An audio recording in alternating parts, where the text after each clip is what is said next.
Ya. Bismillahirrahmanirrahim. Assalamualaikum warahmatullahi wabarakatuh. Ya, setelah tadi rekan-rekan semua mendengarkan dari RT, ya, dari Dr. Rismon dan juga dari Dr. Tifa, ya, kami bertiga RRT memang nanti akan menyampaikan beberapa hal, ya, terutama tadi yang sudah disampaikan oleh Dr. Tifa dan juga Dr. Rismon, dan intinya nanti akan saya sampaikan adalah sebagai berikut. Mohon bagi berikut. Ya, intinya ini. Jadi intinya adalah kita akan menyanggah seperti tadi disampaikan oleh Dr. Rismon, kenapa kami ini ditersangkakan dengan dua pasal yang sangat berat, yaitu pasal 32 dan 35 Undang-Undang ITE, yang mana ironisnya saya selaku pembuat pasal itu dulunya itu tersenyum aja. Ini penyidik ini dapat masukan yang sangat tidak jelas, dapat bisikan-bisikan jahat yang mana ada orang yang hanya membaca Undang-Undang ITE tapi tidak mengerti maknanya. Intinya begini, kami nanti akan sampaikan bahwa persoalan ini dimulai dari awalnya ada dari mana. Orang yang membuat persoalan ini jadi gaduh adalah orang yang causa prima atau penyebab pertamanya adalah Joko Widodo sendiri. Yang pada tahun 2013, tepatnya tanggal 28 Juni, bertempat di salah satu kampus, ya, mengaku dengan sendirinya bahwa IP dia tidak ada 2 atau kurang dari 2. Dan itu tidak pernah diralat sampai dengan sekarang. Dan itu selalu kita mendengar berbeda-beda. Pada saat gelar perkara di Mabes Polri, kita mendengar data katanya IP-nya ada yang bilang 3,5, ada yang IP-nya 2,5 dan lain sebagainya. Dan terakhir kita bilang rektor sini mengatakan IP-nya 2,5 atau lebih sedikit, atau standarnya minimal 2,5. Ini kan aneh. Jadi dialah, kalau mau ditanya siapa penyebab gaduh, dialah yang penyebab gaduh. Kemudian apa?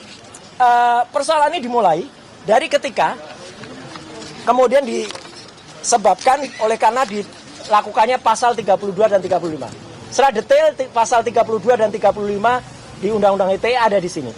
Intinya apa? Pasal ini digunakan sebenarnya kalau ada orang merekayasa barang bukti atau dokumen elektronik, mengunggah, memposting tanpa sengaja, membuat rekayasa atas barang bukti itu, menambah, mengurangi dan lain sebagainya. Pasal 35 ada orang yang kemudian membuat barang bukti elektronik yang tadinya tidak asli, kemudian dibuat asli. Nah ini kan lucu. Kalau kami dikenakan pasal 35, berarti memang barang elektroniknya itu tidak asli. Kemudian kami disangkakan membuat itu asli. Ini kan aneh ya. Jadi makanya kami nanti akan men-challenge ya, seperti kata Dr. Rismon tadi, akan men-challenge digunakannya pasal 32-35. Kenapa ini perlu? Karena ada beberapa peristiwa sebelumnya. Peristiwa pada tahun 2022. Ketika Dr. Sigit Sunarta ini sah, dia adalah dekan Fakultas Kehutanan. Dia menunjukkan fotokopi di Fakultas Kehutanan. Oke, dia tidak layak atau dia sah-sah saja karena memang dia punya kapasitas dan juga untuk menunjukkan yang ditunjukkan hanya kopinya. Nah, menariknya pada tanggal 1 April 2025, seorang kader partai Gajah, cocok Gajah, nggak punya ijazah, ya, itu namanya Dian Sandi Utama, memposting pada tanggal 1 April dengan dia mengatakan, buat kalian supaya tenang lebarannya, ini saya posting yang asli. Ini asli, dia bilang gitu.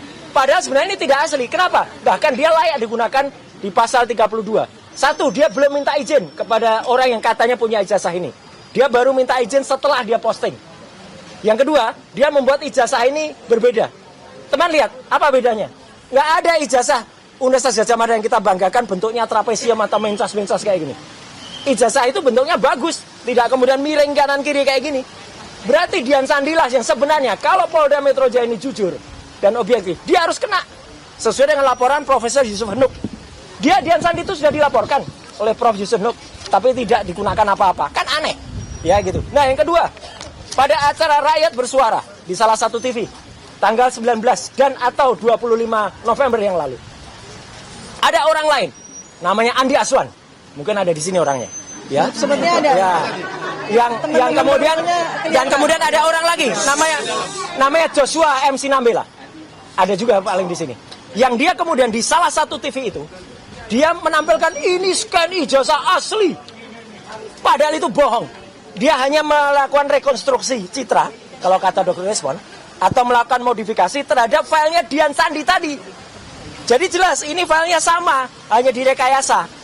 Jadi orang itu sudah berbuat bohong dengan mengatakan scan ijazah asli. Makanya saya bilang di sini, nanti akan saya mintakan bahwa orang itulah yang harusnya kena pasal 32 dan 35. Dan si Joshua Sinambela yang ternyata dijadikan ahli dalam perkara ini untuk melawan kami itu pun menyatakan bahwa dia file ini yang kemudian diteliti. Itu kan nggak boleh filenya yang rekayasa kemudian diteliti. Dan dia tidak bisa berkata apa-apa kalau di TV. Dia hanya bilang, saya tidak tahu saya. Ya, itulah kata dia. Ya, nah, kemudian apa yang kemudian kami arah? Harusnya Polda Metro Jaya atau UGM berkeberatan dan laporkan dia. Karena UGM yang tadinya punya logo yang sangat bagus, logo Ski 5, itu logo itu buatan Pak RJ Katamsi, seorang seniman dari ASRI atau Akademi Seni Rupa Indonesia, dosen ISI, pada awal UGM, kemudian disempurnakan tahun 93, itu dibuat kacau, dibuat dalam bahasa Jawa rusak. Karena apa? Karena logonya itu kemudian ditarik-tarik ke kanan kiri, sehingga dalam bahasa Jawa ini disebut logo UGM menjadi pating pletot. Kenapa pating pletot? Lihat ya, ini ada logo yang asli, yang saya katakan ini bentuknya sudah berbeda, menjadi perot logo UGM. Kan parah sekali logo UGM yang sangat kita banggakan, yang sebentar lagi akan merayakan Dies Natalis ke-76, kemudian dibuat rusak ya dengan file yang miliknya yang ditampilkan oleh si Andi Aswan dan juga Joshua Sinambela. Dan ini berarti sebelumnya sudah sempat disampaikan di layar TV dan kemudian belum saya sampaikan di sini. Berarti ini baru di sini baru pada gelar perkara. Berarti jadi, penambahan ya? Penambahan. Nah, jadi logo itu pun apa yang diunggah oleh Andi Aswan dan Joshua itu pun kita analisis pakai histogram. Ternyata ini sama filenya dengan punyanya Dian Sandi. Berarti ini rekayasa. Orang itu jelas harus kena pasal 32 dan 35. Karena dia membuat seolah-olah ini asli. Andi Aswan mengatakan ini file scan asli. Masuk pasal 35. Karena 35 membuat barang yang palsu menjadi asli. Atau menjadi identik. Tambahannya ada berapa banyak? Nanti ada, lihat aja sebentar ya Pak ya. Kemudian ini setelah saya lakukan analisis ELA, error level analysis. Ya, panjang. Kemudian, saya persingkat. Kemudian kalau teman-teman tahu, ijazah UGM asli itu kayak apa? Kayak gini nih. Ini ijazah yang benar tahun 85. Kehutanan UGM. Berarti ijazah yang tahunnya sama dengan kelulusan Joko Widodo. Bahkan ini sebulan sebelumnya. Beberapa bulan. Jadi artinya ijazah ini sudah sempurna. Ada watermark. Jelas betul nih watermarknya. Gak harus dicari-cari. Sekarang di YouTuber Ceboker Nusantara itu ada orang yang sok ahli. Ini dicari-cari kotoran kayak gitu kok dibilang watermark. Ada juga embossnya, nih jelas betul nih embossnya kelihatan. Jadi yang asli itu ada lintasan stempelnya kelihatan tuh, lintasan stempelnya kelihatan tuh. Nggak usah dijelas-jelaskan aja, lintasan stempelnya kelihatan. Ada watermark, ada logo yang simetris. Ya, ini kan logonya simetris nih, indah nih logo UGM. Nah, jadi artinya apa yang kami sampaikan nanti di dalam itu adalah menegaskan kembali bahwa ya kalau ini dianalisa dengan luminant gradient, logo yang ijazah yang dikatakan asli oleh Dian Sandi, dikatakan asli oleh Andi Aswan, oleh Joshua Sinambela itu adalah tidak benar. Itu adalah palsu. Jadi artinya sekali lagi kami menegaskan dengan perbandingan yang dulu pernah juga kami ingatkan, karena ini dulu kami tampilkan di Mabes Polri, perbandingan ijazahnya Jokowi dengan 3 ijazah sembarang lainnya. Ijazahnya Jokowi itu jelas-jelas betul dia tidak identik. Ya, A-nya waktu itu saya katakan A-nya mencotot. Ya, ini A-nya keluar nih, A-nya mencotot ini. Dengan ijazah nomor 1115 Wonojiwo, 1116 almarhum Hari Mulyono, 1117 Sri Murtiningsih. Kesimpulannya ya, sebelum kita juga mengatakan sekali lagi, saya Dr. Tifa, Dr. Rismon itu pegang primary evidence. Waktu itu tanggal 15 April 2025 di kampus UGM. Kami memegang skripsi.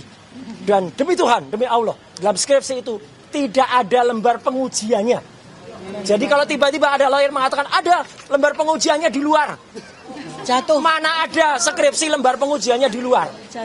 Jatuh. Tidak ada. Itu berarti lembar pengujiannya palsu. Tidak ada. Bahkan nama Profesor Dr. Insinyur Ahmad Sumitro pun waktu di dalam ini namanya masih Dr. Insinyur Ahmad Sumitro.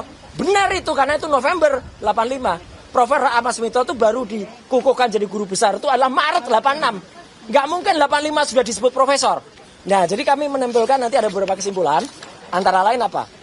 Kami sama sekali tidak layak disebut kami merekayasa, mengubah dan lain sebagainya di pasal 32 dan 35 Undang-Undang ITE. Justru ada orang-orang yang seharusnya kena. Siapa dia? Yaitulah Dian Sandi. Dialah Andi Aswan. Dialah Joshua Sinambela. Dan orang-orang lain, para termul-termul itu yang kemudian malah membuat ini direkayasa. Dan kami juga menegaskan beberapa poin yang ada. Jadi intinya itu, kami akan mengingatkan semoga gelar perkara khusus ini benar-benar objektif dengan dukungan doa dan support dari teman-teman semuanya, terutama juga dari teman-teman media, ya. Kami berharap Polda Metro Jaya bisa benar-benar memanfaatkan forum ini untuk memperbaiki citranya. Ya, citra Polda Metro Jaya ditahan, Mas. Terserah apa yang nanti akan dilakukan oleh Polda Metro Jaya. Kalau mereka memang benar-benar akan meneruskan kasus ini dengan membuat kami dipidana, maka kami akan challenge pada kesempatan ini. Dan jangan biarkan kemudian ada orang-orang yang memang sudah terpidana, misalnya ada yang sudah dipidana oleh Polda Metro Jaya 6 tahun yang lalu masih bebas seperti sekarang. Itu namanya Sylvester Matutina. Ya, gitu. Jadi, insya Allah itu dari saya. Sekian, terima kasih. Wassalamualaikum warahmatullahi wabarakatuh. Waalaikumsalam. Terima kasih. Cukup ya.